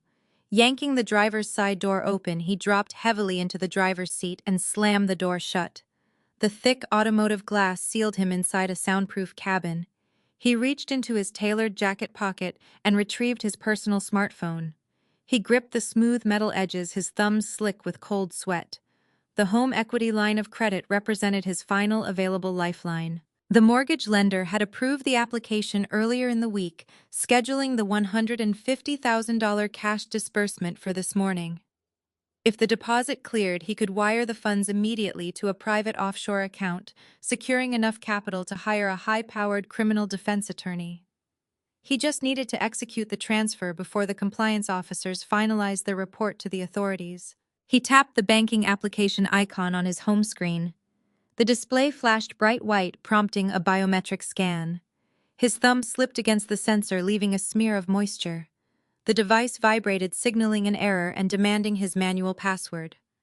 Trent typed the alphanumeric sequence with frantic, uncoordinated jabs.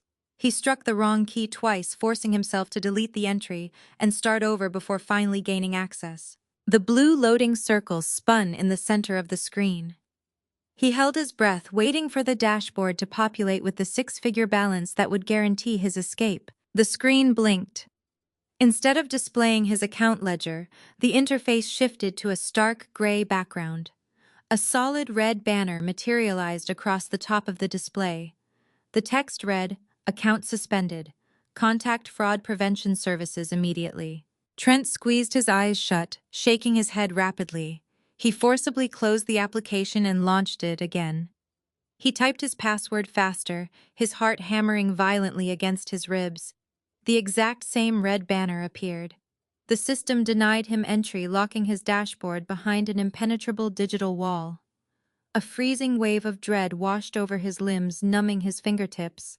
He tapped the blue phone number embedded in the warning message, placing the device on speakerphone and tossing it onto the passenger seat. The automated voice prompt forced him through a labyrinth of verification steps. He shouted his social security number and account details at the digital assistant, his voice cracking with mounting panic. After an agonizing hold to distorted classical music, a human representative answered. The man identified himself as an agent with the Internal Security and Fraud Division. His tone carried a rigid clinical detachment that immediately put Trent on edge. Trent leaned toward the speaker, attempting to resurrect his domineering executive persona. He demanded immediate access to his accounts, claiming a technical glitch was preventing him from verifying an urgent real estate disbursement.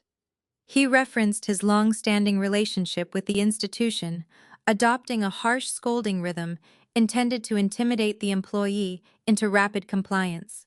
The investigator remained entirely silent until Trent finished his frantic tirade. The response arrived lacking any trace of customer service deference. The agent stated clearly that no technical glitch had occurred. The security division had intentionally frozen the entire profile, placing a permanent hold on the pending home equity line of credit. Trent demanded a justification, his voice rising to a frantic shout that vibrated against the car windows. The agent delivered the facts with surgical precision. He informed Trent that the bank had received a formal documented report identifying a forged signature on the primary application documents. The secondary applicant had contacted the fraud division directly verifying she had neither authorized the credit line nor signed the final approval forms. The bank's security team had initiated an active investigation into the forgery, flagging Trent's profile for criminal review and blocking all outgoing transfers. Trent felt the remaining air vanish from the car cabin. He opened his mouth to deny the accusation, but the investigator cut him off. The agent revealed the final devastating piece of information. The bank's legal department had also received a certified notarized copy of a recently executed post-nuptial agreement. The agent read a specific clause directly from the contract over the phone. The document explicitly severed all shared financial liability and strictly prohibited Trent from leveraging any shared equity for personal debt accumulation. The trap clamped shut. Trent stared at the phone, his mouth hanging open in a silent, jagged gasp. The post-nuptial agreement, he had aggressively championed the legal document he had utilized to publicly humiliate his wife and protect his imaginary wealth, had just been weaponized against him. He had legally stripped himself of the right to access the apartment's value. He had forced Melanie to sign the very contract that now served as the ultimate proof of his banking fraud. The investigator informed Trent that local law enforcement had been notified regarding the forgery attempt. The agent advised Trent to direct any further communication through legal counsel and abruptly disconnected the call. The dial tone echoed loudly in the confined space of the sedan. Trent sat paralyzed in the driver's seat. The engine remained off, allowing the cold parking garage air to seep through the floorboards, chilling him to the bone. His hands dropped from the steering wheel, landing limply in his lap. The silence pressed in on him from all sides. The offshore brokers were liquidating his digital assets. The corporate compliance officers were handing his embezzlement logs to federal authorities. The bank had frozen his accounts and reported his forgery to the police. Every single financial exit he had attempted to exploit was now boarded up, bolted shut, and guarded by the very authorities he sought to evade. The weight of his impending ruin settled over him, crushing his arrogant facade into dust. He possessed no money, no career, and no escape.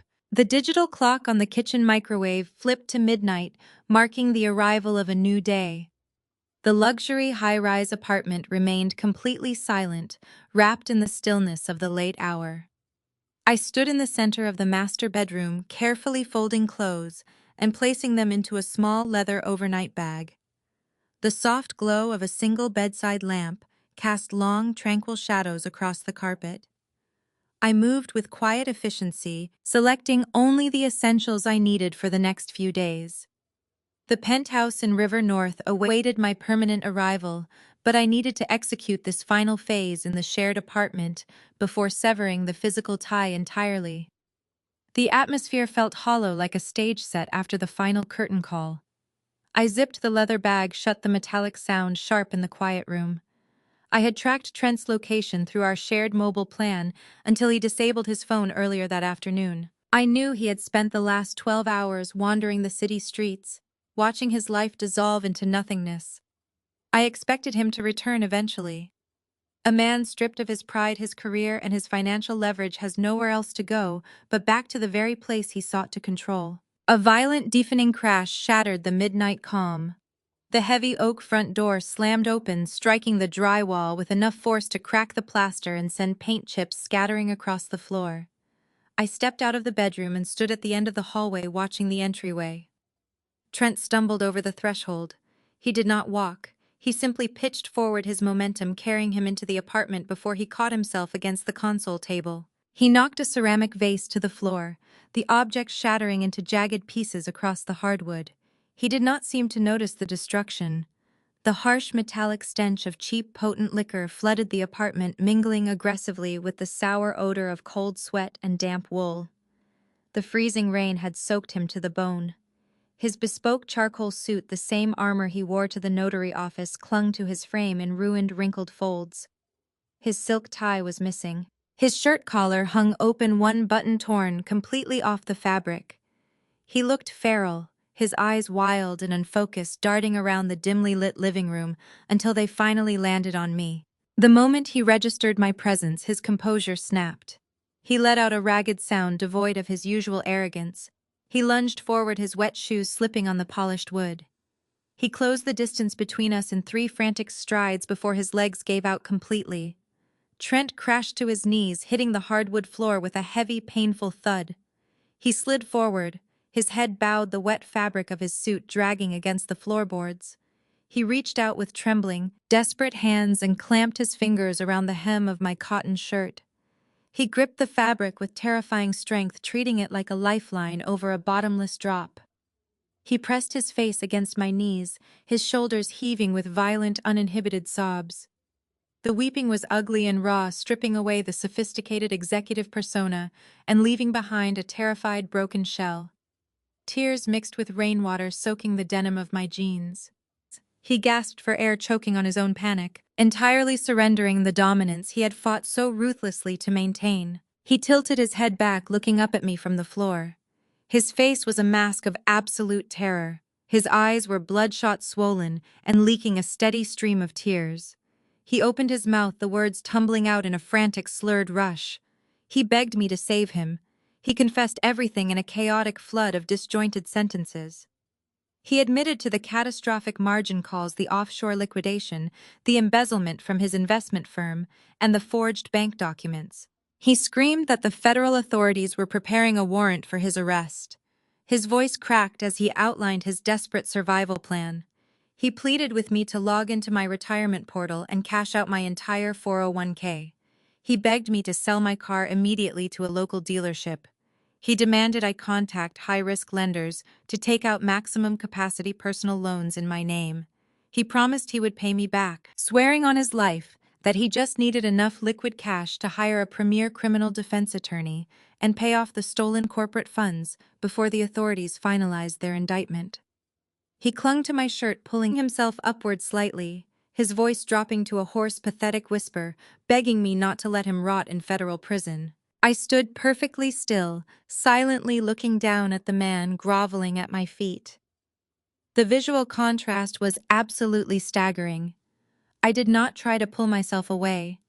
I did not offer a comforting hand to ease his trembling shoulder. My mind flashed back to the pristine kitchen on a sunny Tuesday morning, to the meticulously color-coded Excel spreadsheet resting on the marble island.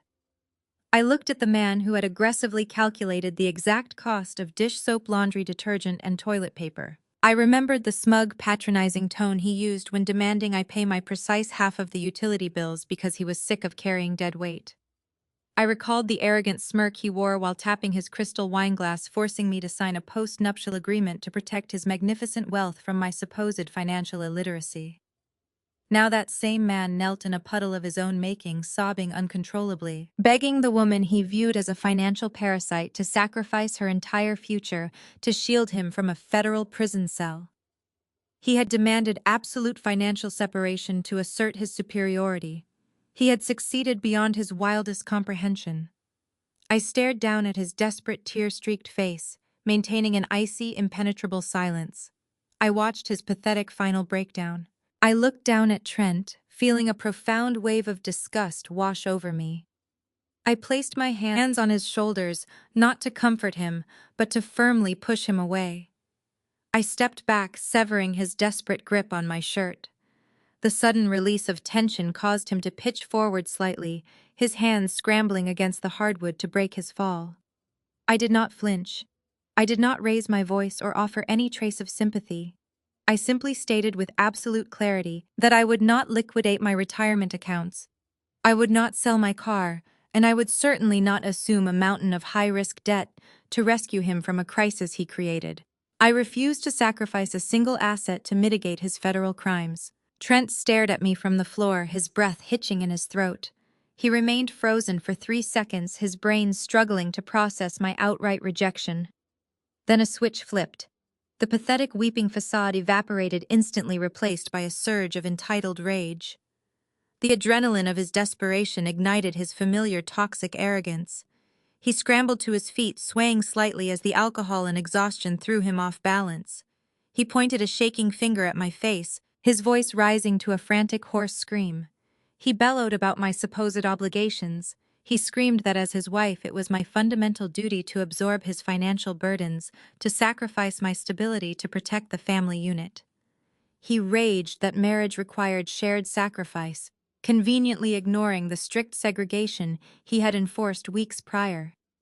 He threatened to drag my name through the mud during the federal investigation, promising to tell the authorities I was complicit in his embezzlement scheme. He swore he would pull me down into the abyss right alongside him. I remained completely unaffected by his hollow threats. I turned my back on his escalating tantrum and walked with measured, unhurried steps toward the large glass dining table. I reached for the wall switch and flicked it upward. The bright overhead chandelier flared to life, illuminating the space with a harsh, uncompromising glare. The sudden burst of light cut through the gloomy atmosphere, exposing the sweat and desperation clinging to his face. I picked up my leather tote bag resting on one of the dining chairs. Unzipping the main compartment, I reached inside and retrieved a thick, heavy manila folder. I opened it and extracted 3 distinct documents. I held up the first item, a thick stack of paper bound by a heavy staple. I let it drop onto the glass table. The heavy thud echoed sharply. I gestured toward it, my voice dropping to a low, icy register. I identified the document as the notarized post-nuptial agreement. I reminded him of the specific clause drafted by his own expensive attorney that demanded absolute financial separation. I pointed out that the document he weaponized to publicly humiliate me at a dinner party explicitly stated that all individual debts remained strictly the liability of the party who incurred them. I clarified that because he forced me to sign that contract, I was legally shielded from his margin calls, his offshore crypto losses, and his corporate embezzlement. His greed had built the impenetrable wall protecting my future. I pulled out the second document and let it fall beside the contract. It was a printed email confirmation bearing the logo of our primary mortgage lender. I watched his eyes dart toward the paper, a flicker of recognition flashing across his features. I explained exactly what he was looking at. I stated that the document was a formal fraud report filed with the bank's internal security division. I detailed how the automated system had alerted me to the pending home equity line of credit. I explained that the bank had frozen the $150,000 disbursement because I officially reported the clumsy forgery of my signature on the application. I watched the realization hit him. The final lifeline he had counted on to hire a defense attorney was dead. I clarified that his desperate attempt to steal the equity from our shared walls had not only failed, but had actively triggered a secondary criminal investigation. I retrieved the final document, a single crisp sheet of paper, and placed it neatly next to the others. I leaned forward, resting my fingertips on the cool glass table. I informed him that the paper was a notice of default and impending foreclosure. I explained that due to his fraudulent HELOC application, the bank triggered an acceleration clause on our primary mortgage. I watched his breathing stop entirely. He stared at the 3 documents, forming a triangle of his absolute destruction. I maintained a precise clinical delivery. I dismantled his remaining illusions without raising my voice. I explained how his arrogance blinded him to his own vulnerability. He was so consumed with controlling the household budget down to the cost of dish soap and internet bills that he failed to secure his actual leverage. He assumed my silence equated to ignorance. He believed my refusal to argue meant I had surrendered. I clarified that I had spent the past month tracking his offshore transfers, logging his frantic trading hours, and securing my legal defenses, while he strutted around the apartment adjusting his luxury watch. I outlined exactly how he had orchestrated his own ruin, locking himself inside a burning building and handing me the only key. The silence in the dining room became absolute, broken only by the sound of his ragged, defeated breathing. He stood paralyzed, surrounded by the undeniable, documented proof that his greed had dug a grave he could not escape. Trent stared blankly at the 3 documents resting on the glass table. The physical evidence of his downfall seemed to paralyze his vocal cords. He swallowed hard, his Adam's apple bobbing sharply against his throat. The arrogant rage had completely evaporated, replaced by a profound, hollow shock. He realized he possessed 0 leverage. He lacked access to the home equity his corporate salary had vanished, and the post-nuptial agreement barred him from seeking any financial relief through a divorce settlement. He was backed into a corner of his own making, staring down the barrel of a federal investigation with empty pockets. I decided it was time to deliver the final strike. I reached into my pocket and retrieved my smartphone. Holding the device steadily in my right hand, I bypassed the facial recognition scan and typed my secure passcode. I opened the banking application linked exclusively to the educational consulting LLC I had formed weeks prior. The dashboard loaded, displaying the stark white interface. The bold black numbers populated across the top of the screen. I did not say a word. I simply extended my arm and slowly rotated the screen, holding the phone directly in front of his face. Trent squinted, his bloodshot eyes struggling to focus on the bright display. He blinked rapidly, processing the string of digits. The balance read exactly $2,500,000 in liquid cash. His gaze shifted from the phone screen to my face, then back to the screen again. A harsh, choking sound escaped his lips. The absolute horror of the realization crashed over him in a visible wave. He understood instantly. He comprehended that while he was berating my career and demanding I pay for half the dish soap, I was sitting on a massive 7-figure buyout. He realized that the day he slammed the Excel spreadsheet onto the kitchen island, I was already a millionaire. The true cruelty of his situation finally clicked into place. The post-nuptial agreement, the document he had weaponized at the family dinner party to isolate my supposed financial burden, was the very instrument that shielded this fortune from his grasp. If he had never introduced that contract, the money would have remained a joint marital asset fully accessible to cover his catastrophic margin calls and save him from federal prosecution. He had legally aggressively forced me to lock him out of a massive cash reserve. His own arrogance had cost him his salvation. He reached a shaking hand toward the phone as if trying to touch the numbers. I pulled the device back, smoothly slipping it into my pocket. The silence stretched again, heavy with the devastating weight of his colossal miscalculation. The air crackled with a sudden jarring noise. Trent's mobile phone, discarded on the kitchen counter earlier, began to ring loudly. The shrill, persistent tone broke the tension. Trent flinched, his eyes darting toward the noise. He hesitated, clearly terrified, to answer another call after the relentless barrage of margin alerts and banking notifications. The phone continued to ring. I walked over to the counter, picked up the ringing device, and checked the caller ID. The screen displayed his mother's name. I swiped the green icon to answer the call and immediately tapped the speakerphone button. I set the phone down on the marble island, stepping back to let him handle the interaction. Brenda's voice exploded from the small speaker. She was not delivering her usual polished, condescending greeting. She was screaming. Her voice was shrill, panicked, and vibrating with intense rage. She demanded to know what Trent had done. She shrieked that Jamal had just called a mandatory emergency family meeting via video conference. She described Jamal systematically exposing Trent's massive financial fraud to the entire extended family. Brenda wailed that Jamal had shared digital proof of Trent's attempts to use the logistics company as collateral for his toxic crypto bets. The family's carefully curated social image was currently burning to the ground in front of aunts, uncles, and cousins. Brenda did not stop there. The news grew worse. She yelled that Monica, terrified of absorbing any collateral damage from the federal investigation, had immediately contacted a ruthless divorce attorney. Monica was officially filing for legal separation to protect her own assets and salvage her marriage to Jamal.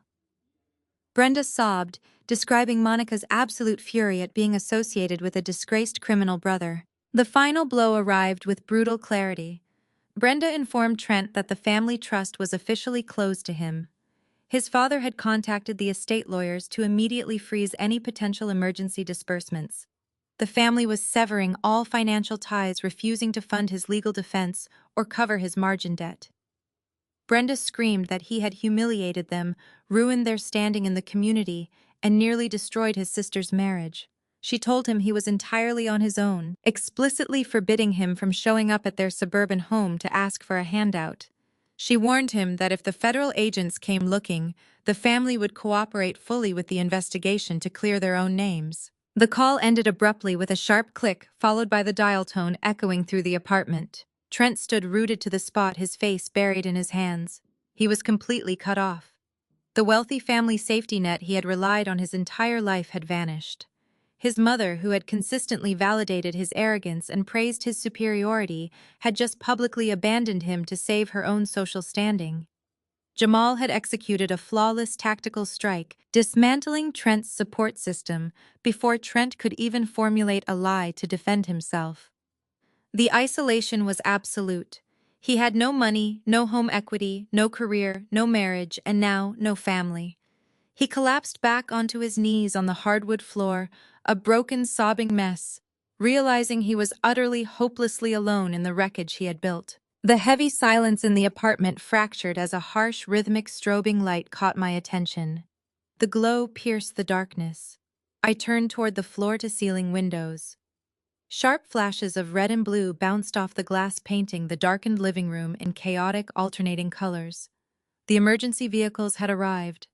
The internal security division at the investment firm moved faster than Trent anticipated. They bypassed the local precinct and escalated the embezzlement directly to federal authorities. Heavy, authoritative pounding echoed from the front door. The sound vibrated through the hardwood floor, demanding immediate entry. Trent scrambled backward, pressing his spine against the base of the kitchen island. He pulled his knees to his chest, shrinking away from the inevitable consequence of his corporate theft. I walked past his cowering frame and gripped the brass handle, swinging the heavy oak door open. 3 stern individuals wearing dark tactical jackets stood in the hallway. Gold badges hung from chains around their necks. The lead agent identified himself, stating he held an active federal warrant for Trent's arrest regarding wire fraud and corporate embezzlement. I stepped aside, clearing their path. The agents moved swiftly into the living room, hauling Trent to his feet. They pinned his arms behind his back, the metallic click of handcuffs snapping shut, echoing like a final gavel strike. He offered no resistance, reduced to a hollow shell stripped of his arrogance and leverage. The agents turned him toward the door, directing his shuffling steps out of the apartment, marching him toward his inevitable reckoning. I remembered the small leather overnight bag I had packed hours earlier. I grabbed the handles, feeling the smooth material against my palms. Walking a few paces behind the federal escort, I followed them into the brightly lit corridor.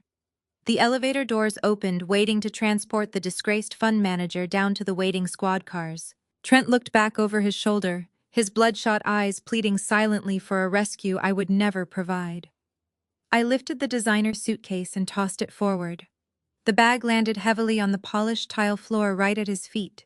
The custom leather scraped against the stone, scuffing the expensive material. I offered a firm, unwavering stare, conveying my final verdict without uttering a single syllable. The agents nudged him into the elevator carriage, stepping in beside him. The steel doors slid shut, severing his toxic presence from my life permanently. I turned around, walked back into the apartment, and locked the deadbolt.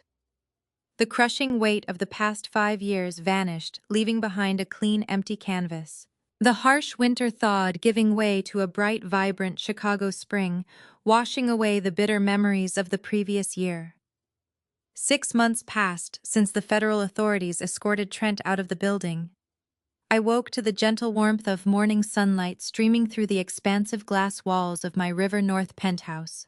The mechanized blinds retracted silently, revealing a breathtaking, unobstructed view of Lake Michigan. The water sparkled in vivid shades of deep sapphire, reflecting the clear, expansive, cloudless sky above the bustling city. I threw back the silk duvet and stepped onto the warm oak flooring. Walking into the custom-designed kitchen, I reached for a bag of premium small-batch coffee beans. The grinder hummed a brief, energetic tune. I prepared a fresh pour-over, inhaling the rich roasted aroma filling the open space. Carrying my ceramic mug, I moved toward the dedicated home office. The acoustic paneling ensured a pristine, focused work environment. I sat in my ergonomic chair and tapped the keyboard to awaken my multi-monitor workstation. My e-learning consulting firm thrived, expanding to secure contracts with international universities and corporate training divisions. I managed a growing team of talented designers and developers, steering a company built entirely on my own expertise and vision. I reviewed the morning analytics, noting the steady upward trajectory of the revenue charts. The funds secured in my protected corporate accounts multiplied, managed through strategic low-risk investments. I lived surrounded by the tangible rewards of my dedication. No one monitored my grocery receipts. No one demanded I justify my utility usage or belittled my career ambitions. The toxic scorekeeping vanished, replaced by an empowering, unshakable autonomy. I controlled my environment, my schedule, and my financial destiny. The journey from a stifling transactional marriage to this sun-drenched sanctuary taught me a crucial defining lesson. Many individuals utilize money as a mechanism for control. They demand strict financial segregation, hoping to starve your resources and force your compliance. They calculate every shared expense to assert dominance, mistaking greed for genuine power, treating their spouse like a hostile corporate acquisition. Yet true leverage rarely belongs to the loudest voice in the room. Real power resides in quiet observation, meticulous planning, and strategic execution, relying on intellect over intimidation. When confronted by a partner intent on hoarding their wealth and diminishing your contributions, you must secure your own foundation. You build your fortress silently, fortifying the walls, while the enemy boasts gathering the necessary tools to secure your financial future. You educate yourself on asset protection, legal boundaries, and financial mechanics. You let them construct their rigid contracts and aggressive rules. Then you step back and allow their unchecked arrogance to become their ultimate downfall. You weaponize their greed against them, using their own oppressive structures to shield your hard-earned success. They remain so focused on locking you out that they fail to realize they are locking themselves inside a burning building. True freedom requires self-reliance and the courage to sever ties with anyone who views your partnership as a liability. Have you ever been pushed into a corner by someone trying to control you, only to use their own trap to turn the tables and reclaim your power? Share your story in the comments below. Hit the like button and subscribe for more stories about claiming your worth and fighting